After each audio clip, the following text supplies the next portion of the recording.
Wir kommen darauf heute noch zurück, ist dann aber auch gleich von der Zunft natürlich kräftig angegriffen worden.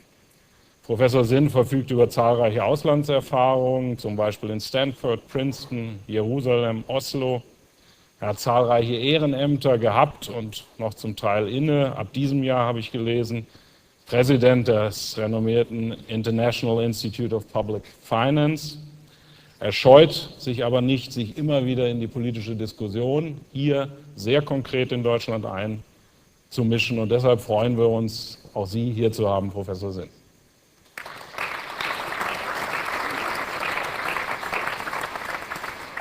Ja, meine Damen und Herren, meine erste Frage geht heute an Jeremy Rifkin, der es ein bisschen weiter hatte, wie Frau Merkel bereits gesagt hat. Sie haben die These, dass wir heute in einer Situation in den Industrieländern sind, dass uns wirklich die industrielle Arbeit ausgeht, dass wir Wachstum ohne neue Jobs haben, sehr stark begründet in Ihrem Buch mit dem Verweis auf die Vereinigten Staaten. Sie haben darüber geschrieben, dass in den letzten Jahren auch in den Vereinigten Staaten, was bei uns in Deutschland oft verloren geht, sehr viele industrielle Arbeitsplätze verschwunden sind. Trotzdem frage ich mich, Sie begründen eigentlich diese These, dass uns insgesamt die industrielle Arbeit am Beispiel der USA ausgeht, eigentlich mit den letzten Jahren. Aber wenn man sich den langfristigen Trend in den USA anschaut, dann stellt man fest, dass dort zwischen 1978, wo es 22 Millionen Erwerbstätige gab, und dem Jahr 2000 ein gewaltiger Beschäftigungsaufbau stattgefunden haben. Und deshalb frage ich mich, kann man wirklich aus der Entwicklung der letzten Jahre, wo wir tatsächlich in den USA einen Einbruch gehabt haben, ableiten, dass die industrielle Arbeit ausgeht? Well, let me say first, good evening, everybody. Nice to be here. Let me deal with the U.S. first and then talk about the broader question. Every country fudges their employment data. It's a national pastime in every country in the world. But we have to understand that when we say we have a 5% unemployment rate in the United States, we have to consider other categories that are not figured into that unemployment rate. For example, the Labor Department in my country has a new term called marginally attached workers. Those are workers who are considered fully employed, even though they're underemployed, partially employed, and would like to be fully employed. But for the purposes of statistics, we count them as fully employed. Secondly, we put 2% of the adult male workforce in prison in the last 15 years. They're not counted in the unemployment statistics. I know some think that's amusing, but it's really disgraceful. But 2% of the male workforce is now in prison. So then we have, of course, the discouraged category, which you have here. But we have a very large discouraged category that's considered not on the statistics because our unemployment benefits run out much quicker than they do here in continental Europe. So you have a longer unemployment benefit period, which allows you to keep your people in the unemployed category. As soon as our benefits run out, we can put you in the discouraged category. University of Chicago did a good study, you may have seen it, Professor Sinn, about 3 years ago, saying if you look at the real unemployment figures during even the Clinton years, when we said 4%, it was closer to about 8.9%. Better than some EU countries, not as good as others. Let me say, I think there's a broader issue here. The unemployment question is not just an issue for Germany or for Europe, it's an issue for the world. My belief is that we're seeing a structural change in the nature of work that is truly historic. By analogy, the last great structural change occurred at the beginning of the Industrial Revolution. We ended slave labor. The bottom line was it was cheaper to feed coal to the steam engine than to feed the mouth of a slave. And after 10,000 years of slavery, we began to phase out slavery. What I'm suggesting is that there were early stages now of another great shift in work. We're ending mass wage labor in the 21st century. And that is the cheapest worker in the world, and there's some pretty cheap labor in the world, will not be as cheap as the intelligent technology that can substitute for them on the line. not only in manufacturing, but in white-collar, services, and conceptual categories. Last thought on this. We are producing new jobs in the world. We're producing new skill sets. We're creating new industries because of the new high technology revolution. That's all granted. And there will be many new job categories we can't even imagine that will be on the horizon in order to develop what we call a high-tech global economy. The difference between these jobs and jobs in the 19th and 20th century is simply this. These jobs are not mass wage labor. That was the signature of the first and second industrial revolution. These new jobs, whether they be engineers, technicians, consultants, educators, scientists, programmers, they're elite. They are boutique. They're specialized and require a lot of knowledge. But even though we will create lots of new jobs, we're not going to see tens of thousands of men and women coming out of the factory gates at software companies, telecom companies, biotech companies, and nanotech companies. And every business I work with, I teach at the Advanced Management Program at Wharton, every company I work with around the world knows that they're moving to smaller workforces and more technology substitution. There are a few industries left with mass labor. Absolutely, in the textile industry still, yes. Healthcare, we're going to need a lot of labor-intensive jobs to take care of an aging baby boom population.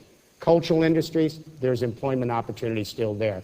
But overall, my thesis is the cheapest worker in the world in the 21st century will not be as cheap as the intelligent technology replacing him across the board.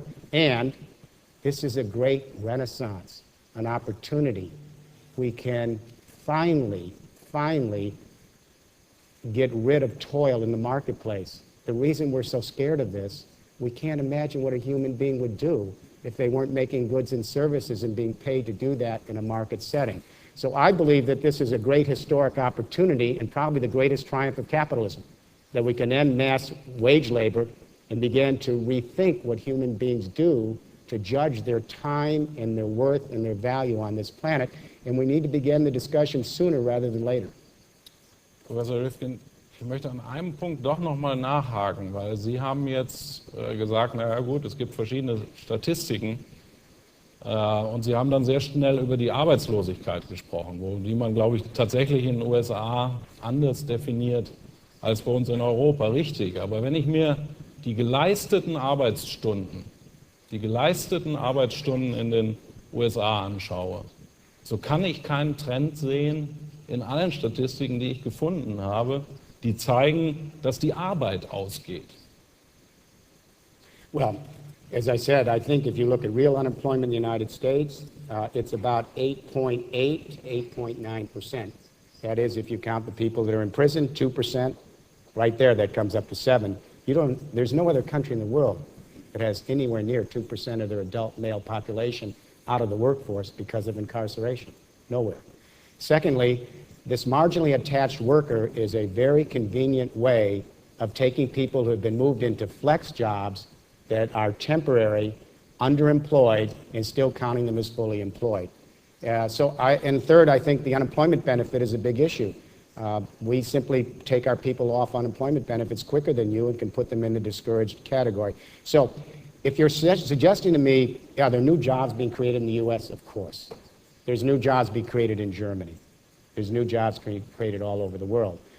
But I believe that the bottom line is we have an increasing population in the world against the diminishing opportunities for employment because we're moving out of mass wage labor in the 21st century.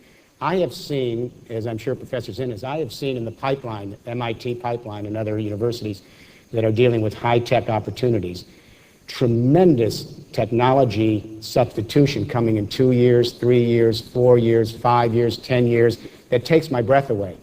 So what I try to imagine, and when I talk to CEOs, I ask them, do you see in the 22nd century, or even mid-part of the 21st century, do you see mass wage labor in the equation by 2050 in a high-tech world?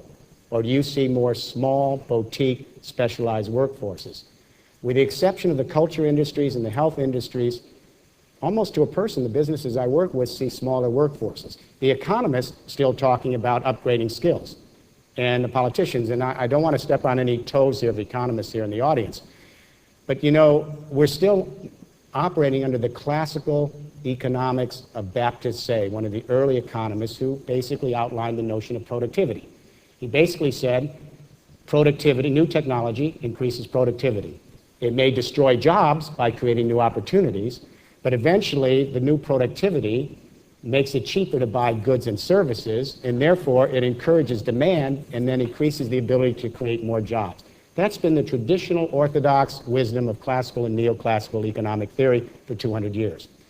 What I'm suggesting is that the new technologies that have been introduced with the beginning of numerical control technology in the early 60s are ushering in an era where increased productivity by new technology means fewer mass wage labor jobs and more boutique specialized employment.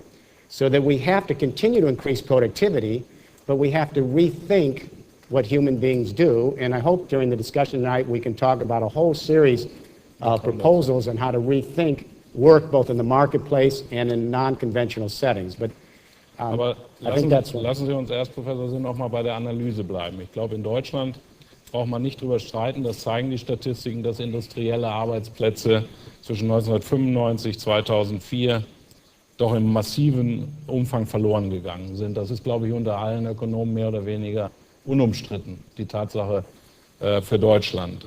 Sie haben aber immer in Ihren beiden letzten Büchern argumentiert, dass es eben nicht, wie jetzt Professor Rifkin sagt, die Technologie an sich ist, also dass wir eigentlich mehr oder weniger diesem Trend ausgeliefert sind, sondern dass es die Rigiditäten des deutschen Arbeitsmarktes sind. Ist es also so, dass das, was die These von Professor Rifkin so Ihrer Meinung nach nicht stimmt? Ja, zunächst mal zu den Fakten. Herr Rifkin hat natürlich recht, dass es viele Teilzeitverhältnisse gibt. Und diese Teilzeitverhältnisse machen es schwierig, das alles zu vergleichen. Auch kann man das ein oder andere zur Arbeitslosenquote sagen. Wenn 2% der Männer in Gefängnissen sind, dann ist es 1% der Erwerbsbevölkerung. Man muss also zur Arbeitslosenquote meinetwegen diesen einen Prozentpunkt noch hinzurechnen. Das ist alles richtig. Aber das Maß, das all diese Rechenfehler vermeidet, ist das Beschäftigungsvolumen. Das misst, wie viele Arbeitsstunden insgesamt in einem Land geleistet werden und wie sich die Zahl dieser Stunden verändert hat. Jetzt nehmen wir mal die Zeitspanne, weil ich die Zahlen im Kopf habe, von der Rezession 1982 bis zur Rezession 2002. Das sind gerade 20 Jahre.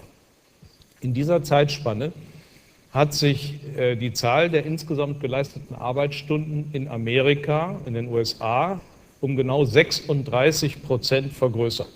Eine gigantische Ausweitung des Arbeitsvolumens, ganz im Gegensatz zu der These, dass die Arbeit ausgeht. Anders in Deutschland.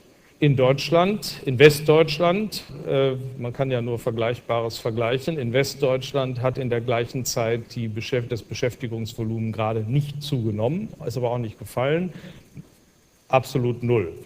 Und das hat zu tun mit der unterschiedlichen Lohnentwicklung. In den Vereinigten Staaten von Amerika ist in dieser Zeitspanne praktisch der Reallohn überhaupt nicht gestiegen. Das ist die Kehrseite des amerikanischen Jobwunders. In Amerika haben wir über 20 Jahre 4% Reallohnsteigerung gehabt. Ja? In der gleichen Zeit stiegen in Deutschland aber die Lohnkosten und auch die Bruttolöhne um 38, Bruttolöhne 36% in diesen 20 Jahren. Und man sieht, wenn man auch andere Länder nimmt, das noch mal ganz deutlich. Ein Land, das eine besonders aggressive Lohnsteigerung hat, hat eine miserable Beschäftigungsperformance, und ein Land, das also einen flachen Lohntrend hat, wie die Amerikaner, hat eine tolle Beschäftigungsentwicklung. Es gibt hier offenbar einen Trade-off. Es geht hier nicht um irgendwelche mechanischen Gesetzmäßigkeiten, weil der technische Fortschritt da ist, fällt dann Arbeit weg, sondern was in dem Land passiert, hängt entscheidend von der Lohnpolitik ab, denn die Löhne sind die Kosten, die die Unternehmen in den Blick nehmen und vergleichen mit den Kosten der Roboter. Wenn wir zum Beispiel mal Volkswagen anschauen, die ja in der Tschechischen Republik produzieren und auch in Deutschland produzieren. Das sind die gleichen Bänder. Der Arbeitsablauf ist ungefähr derselbe. In